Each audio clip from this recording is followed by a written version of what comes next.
नमस्कार, एव्हरीडे मालवणीमध्ये स्वागत आहे. आज मी बनवत आहे शेपूची भाजी.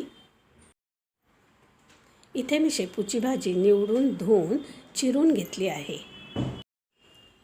5 चमचे मटकीची डाळ मी 2 तास भिजत ठेवली होती. इथे कढई गरम करत ठेवली आहे आणि त्यामध्ये 6 चमचे तेल घातलं आहे.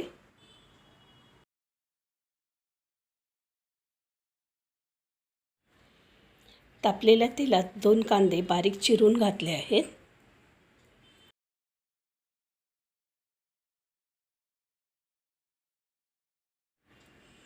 कांदा हलका गुलाबी झाल्यावर 6 हिरव्या मिरच्या ठेचून घातल्या आहेत.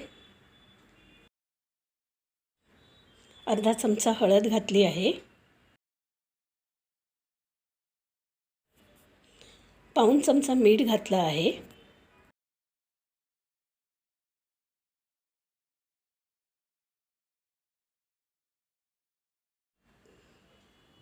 छान मिक्स केल्यानंतर 5 चमचे भिजवलेली मटकीची डाळ घालायची आहे.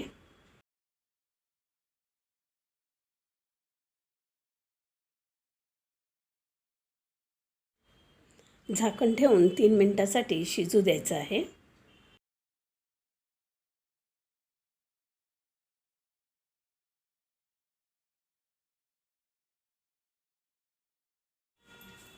तीन मिनिट मटकीची डाळ शिजवल्यानंतर चिरून ठेवलेली शेपूची भाजी घालायची आहे.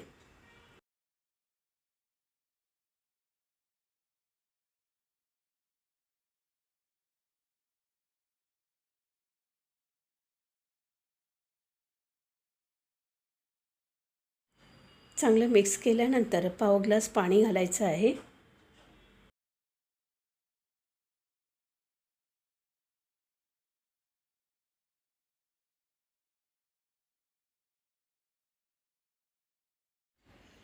झाकण लावून 5 मिनिटांसाठी शिजू द्यायचं आहे.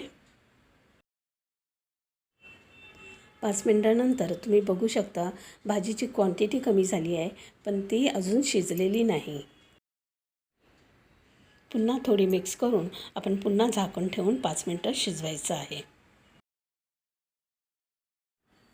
5 मिनिटांनंतर शेपूची भाजी जवळजवळ शिजतच आली आहे. एकदम सॉफ्ट झाली आहे. आता इथे 6 चमचे शेंगदाण्याचं कूट घालायचं आहे.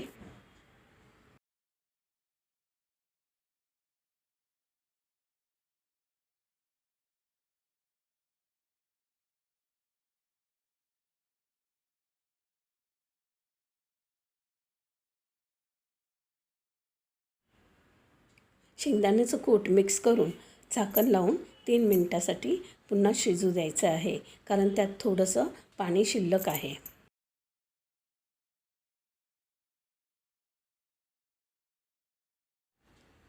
आता भाजीतलं पाणी पूर्ण कमी झालं आहे. भाजी एकदम छान शिजली आहे. आता आपण याच्यामध्ये 6 चमचे खोबरं घालायचं आहे. खूप चविष्ट अशी शेपूची भाजी भाकरी चपातीबरोबर खाण्यासाठी तयार आहे. तुम्हाला माझी शेपूच्या भाजीची रेसिपी आवडली असेल तर लाईक, शेअर आणि सबस्क्राईब नक्की करा.